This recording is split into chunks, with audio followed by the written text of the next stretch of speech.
এবং আজকের যারা আয়োজক, যারা আয়োজন করেছেন তাদের প্রতি আমার সালাম, আসসালামু আলাইকুম। আসলে আপনাদের ওয়াজটা আসলে আরো হয়তো একটু পরে আপনারা আসবেন, যারা ওয়াজ শুনবেন আপনারা হয়তো এখনো পৌঁছেননি। আমার একটু তাড়াহুড়া করে আমি ক্ষমা চেয়ে নিয়ে আপনাদের কাছ থেকে আমি চলে যাব, কারণ আমার আরো 2টি ওয়াজ রয়েছে, যার কারণে আমি আগে বলেছি আমি একটু আগে যাব। আমার পরিবর্তে যারা রয়েছেন, এখানে বরেণ্য অতিথি রয়েছেন, এখানে যারা বিশেষ অতিথি রয়েছেন, এখানে যারা পৃষ্ঠপোষকতা করছেন, তারা সবাই থেকে যাবে। তারা আপনাদের সঙ্গে পরবর্তীতে কথা বলবে। আমি একটু আপনাদের সঙ্গে সালাম বিনিময় করে চলে যাব। আমি বক্তব্যের শুরুতে এই যে আমাদের মধ্যে আরেকজন বরেণ্য অতিথি আসছেন, বগুড়া জেলার মৎস্যজীবী দলের সংগ্রামী সভাপতি, বগুড়া জেলা বিএনপির মৎস্যজীবী বিষয়ক সম্পাদক মইনুল হক বকুল, উপস্থিত রয়েছেন সাধারণ সম্পাদক সহ অনেকেই এখানে আছেন। এখানে লোকাল যারা ইউপি সদস্য তারা আছেন। আমি বকুল ভাইকে বসার জন্য করছি এবং আপনারা থাকবেন, আমি চলে যাব। আমি কথা বলবো না, তারা কথা বলবে পরে। আমি শুধু এটুকুই বলবো যে আলামত আমরা এই মানুষগুলো যাদেরকে দেখছেন, এই মানুষগুলো একসময় এই এই হয়তো গত বছরের কথাই যদি বলি, যে আমরা কিন্তু এইভাবে প্রকাশ্যে আপনাদের সঙ্গে কথা বলতে পারতাম না। আমাদেরকে দাওয়াত দিলে সেই প্রোগ্রাম ক্যান্সেল হয়ে যেত, সে ক্যান্সেল করা সেই প্রোগ্রাম করা দুরূহ ব্যাপার হয়ে যেত। কারণ আমরা আন্দোলন সংগ্রামে থাকার কারণে শেখ হাসিনা, বিএনপি, জামাত হতে শুরু করে সকল গণতান্ত্রিক শক্তির যে নেতৃবৃন্দ, তাদের নামে অজস্র মামলা, হয়রানি এবং তাদেরকে ফেরারি থাকতে হয়েছে দীর্ঘদিন। এমনি ভাবে শেখ হাসিনা আমলে এই সমস্ত ধর্মীয় কর্মকাণ্ডে অংশগ্রহণ করা আমাদের জন্য নিষেধ ছিল কিছুটা। তা আমি মনে করি সেখান থেকে আমরা পরিত্রাণ পেয়েছি। আজকে যারা ওয়াজ করবেন,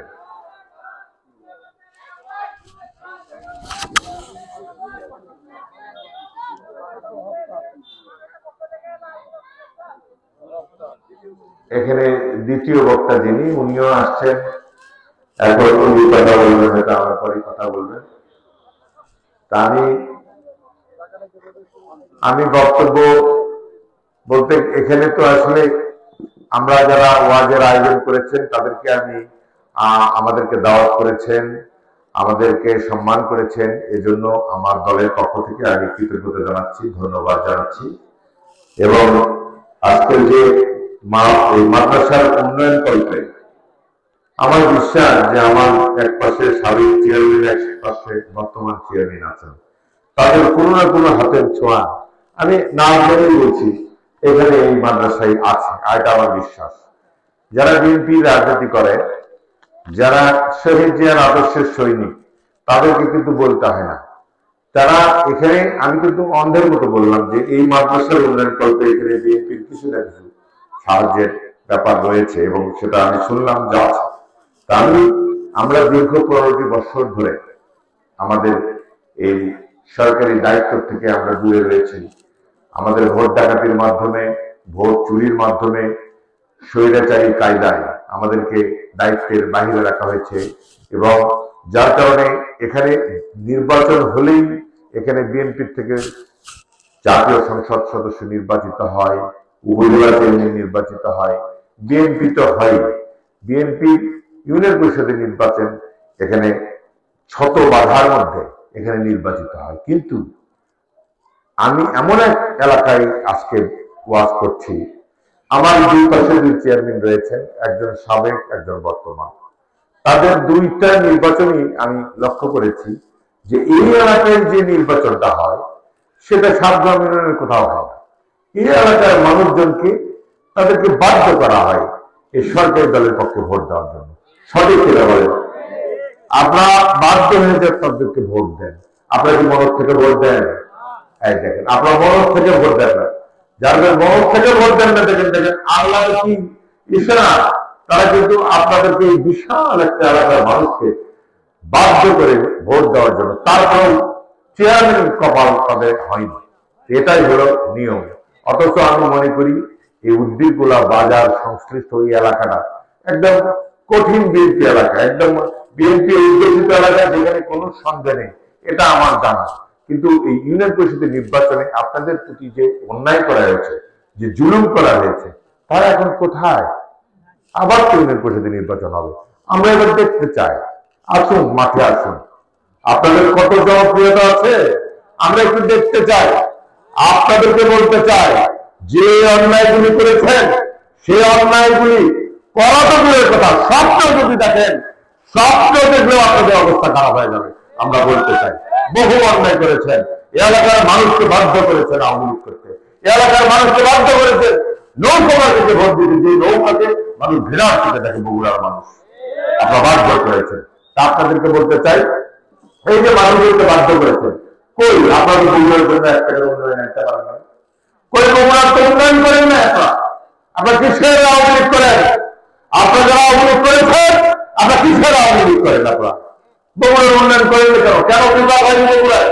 কেন সিটি কর্পোরেশন বগুড়ায় হয়নি? কেন বগুড়ায় বাংলাদেশের সর্ববৃহৎ সেখানে তাকে বাইপাস করে বাংলাদেশের সব জায়গায় সিটি কর্পোরেশন হয়, বগুড়াকে ঘোষণা করা কেন হলো না? কেন বিভাগ ঘোষণা করা হলো না? কেন বিমানবন্দর হলো না? কেন উন্নয়ন হয় না? বগুড়ার রাস্তার কোনো সংস্কার হয় না, নতুন কোনো প্রকল্প আসে না, কেন আসে না? এর জন্য দায়ী কারা? এর জন্য দায়ী আপনারা। আপনারা যে আওয়ামী লীগ চিল্লাইছেন, বগুড়ায় কি করেছেন? কিছুই করতে পারেন না। তবে সাবধান হয়ে যান, বিএনপি অত্যন্ত একটি ভদ্র সংগঠন, বিএনপি মানুষগুলো অত্যন্ত ভদ্র, যার কারণে আপনারা এখন এলাকায় টিকে রয়েছেন। তো এইভাবে চুপচাপ থাকবেন, আর বাড়াবাড়ি করবেন না দয়া করে। এই কথা বলে আজকে আমি, আপনারা যারা ইতিমধ্যেই মাহফিলে উপস্থিত হয়েছেন, অবশ্যই সৎ নিয়োগ নিয়ে, অবশ্যই ভালো নিয়োগ নিয়ে এসেছেন। আল্লাহ পাক আপনাদেরকে হেদায়েত করেছে, আমাদেরকে হেদায়েত করেছে, আমাদেরকে রহম করেছে বিদায় আমরা কিন্তু এই মাহফিলে একত্রিত হয়েছি। এটা কিন্তু আল্লাহর রহমত। এই মাহফিলের উসিলায় আল্লাহ পাক যদি চায়, আমরা প্রত্যাশা করি এই মাহফিলের আসলে যত ছোটই মাহফিল হোক না কেন, এই মাহফিলের উসিলা করে আল্লাহ পাক আমাদের অতীতের সকল গুনাহ খাতা মাফ করে দেয়। আমরা সবাই দোয়া করবো আল্লাহ পাক। পাশাপাশি এখানে যে মাহফিলে যারা বক্তা থাকবেন, প্রধান বক্তা, দ্বিতীয় বক্তা যারা থাকবেন, তাদের মুখ থেকে যেন ভালো ভালো কথাগুলো আসে, তাদের মুখ থেকে যেন বর্তমান বর্তমান যে অন্যান্য ওয়ার্ডে যেগুলো হচ্ছে সেই সমস্ত রাজনীতির কথাগুলো আপনাদের মুখ থেকে আমরা শুনতে চাই না। আপনাদের মুখ থেকে আমরা হাদিস কোরআনের কথাবার্তা শুনতে চাই। রাজনীতি করার মানুষ এখন মুক্ত। আগে এক সময় ছিল বাংলাদেশের বাড়িতে রাজনীতির কথা বলা যেত না, তখন আমাদের এই বক্তারা, আমাদের এই মাওলানা সাহেবরা আকার ইঙ্গিতে বিভিন্ন অ্যাঙ্গেলে তারা রাজনীতির কথা বলতো। এখন সেই রাজনীতির কথা বলতে যে অনেক বিতর্ক তৈরি হচ্ছে। তা আমরা মনে করি আপনারা দয়া করে এই আপনার ধর্মের কথা বলুন। আপনার অন্তপক্ষে আপনাদের মুখ থেকে আমরা যেন সবাই নসিহত হতে পারি, সবাই যেন আমরা ধর্মের ভালো ভালো দিকগুলো আমরা জানতে পারি। অন্তপক্ষে আপনারা যদি রাজনৈতিক বক্তব্য রাখেন তাহলে হবে, যারা রাজনীতি করে তারা কি করবে? তাহলে একটা ওয়ার্ড মাহফিলে যদি বক্তাও যদি রাজনৈতিক বক্তব্য রাখে, আমরা যারা রাজনীতির পরিচয়ে মাহফিলে এসেছি আমরাও রাজনৈতিক বক্তব্য রাখলাম, তাহলে এই ওয়ার্ড মাহফিলের প্রতি মানুষের তো আগ্রহ দিনে দিনে কমে যাবে। তাতে করে কি হবে? ওখানে তো রাজনীতির গল্প হয়, ধর্মের কোনো গল্প হয় না, ওখানে কোরআন থেকে তাফসীর হয় না, হাদিস থেকে তাফসীর হয় না। তবে আপনাদের প্রতি আমার বিনতি অনুরোধ, যারা রাজনীতিতে রয়েছেন, যারা রাজনীতিতে বিভিন্ন পদ পদবি ব্যবহার করছেন, তারা বলেন সমস্যা নেই, বিভিন্ন দলের নেতৃবৃন্দ বিভিন্ন মাহফিলে যাচ্ছেন, কোনো সমস্যা নেই। গতকালই নামজাতে আমরা জামাতের অনেক নেতৃবৃন্দ এক মাহফিলে বসে থাকি, তারা তাদের কথা বললো, আমরা আমাদের কথা বললো, কোনো সমস্যা নেই। কিন্তু মাঝখানে যিনি বক্তা, তার কাছ থেকে প্রত্যাশা উনি হাদিস কোরআনের উপর কথা বলবেন। আমরা জামাতের নেতৃবৃন্দ, বিএনপি নেতৃবৃন্দ পাশাপাশি দেখলাম, আমরা আমাদের কথা বলেছি। কিন্তু মাহফিলে যিনি প্রধান বক্তা, উনিও যদি আমাদের মতো করে কথা বলে, তাহলে আপনাকে আসবেন মাহফিলে? এই হলো অবস্থা। তা যাই হোক, আমাদের আল্লাহ পাক সবাইকে হেদায়েত দান করুক, সবাইকে বোঝার শৈলী বুঝ দান করুক। আমাদের এই দেশটা আমরা দ্বিতীয়বারের জন্য স্বাধীন করেছি অনেক কষ্টের বিনিময়ে, অনেক জানের বিনিময়ে। আজকে যারা জান দিয়েছে, জীবন দিয়েছেন, তাদের আত্মার মাগফিরাত কামনা করছি। এবং এই এত ত্যাগের বিনিময়ে এই দেশ স্বাধীন হওয়ার পরেও আমরা কিন্তু দেশকে এখনো নিরাপদ মনে করছি না। এখনো এই দেশের গণতন্ত্র নিরাপদ নয়। এখনো আমরা জানি না এই দেশে কবে আবার নির্বাচন হবে। আমরা এখনো বুঝতে পারছি না একটি গণতান্ত্রিক সরকার কবে আমরা ফিরে পাবো, যার জন্য আমরা 15.5 বছর আন্দোলন করেছি, সংগ্রাম করেছি। একটি অনিশ্চয়তার মধ্যে রয়েছে, তার মধ্যে ষড়যন্ত্র, তার মধ্যে দেশীয় এবং আন্তর্জাতিক ষড়যন্ত্র চলমান রয়েছে, যারা চেষ্টা করছে প্রতিনিয়ত বাংলাদেশকে অস্থিতিশীল করে দেওয়ার জন্য। তারা চেষ্টা করছে প্রতিনিয়ত এখানে হিন্দু মুসলমানদের জন্য মধ্যে দ্বন্দ্ব তৈরি করার জন্য। তারা চেষ্টা করছে বিভিন্ন ক্ষেত্রে বিভিন্ন দাবিতে তারা সরকারকে অস্থিতিশীল করার চেষ্টা করছে। এই অবস্থায় আমাদেরকে ঐক্যবদ্ধ থাকতে হবে। যে কোনো উপায়ে আমরা স্বৈরাচারকে হটিয়েছি, এই স্বৈরাচার, এই হাসিনার দোষরা যেন আবার এই রাষ্ট্র ক্ষমতায় না আসতে পারে বা বাংলাদেশের রাজনীতি প্রতিষ্ঠিত হতে না পারে, এই জন্য আমাদেরকে সবাইকে ঐক্যবদ্ধ থাকতে হবে। এবং আল্লাহ পাক আমাদেরকে হেদায়েত দান করুক। আমাদের ভিতরে যত কিছুই হোক, আমরা যেন এই ব্যাপারে ঐক্যমত থাকি। বাংলাদেশ এবং বাংলাদেশের স্বাধীনতা, সার্বভৌমত্ব, বাংলাদেশের গণতন্ত্রের জন্য আমরা ঐক্যবদ্ধ থেকে একটি সুন্দর বাংলাদেশ আমাদের ভবিষ্যৎ প্রজন্মের জন্য রেখে যেতে পারি, এই কামনা করে আজকের মাহফিলের সফলতা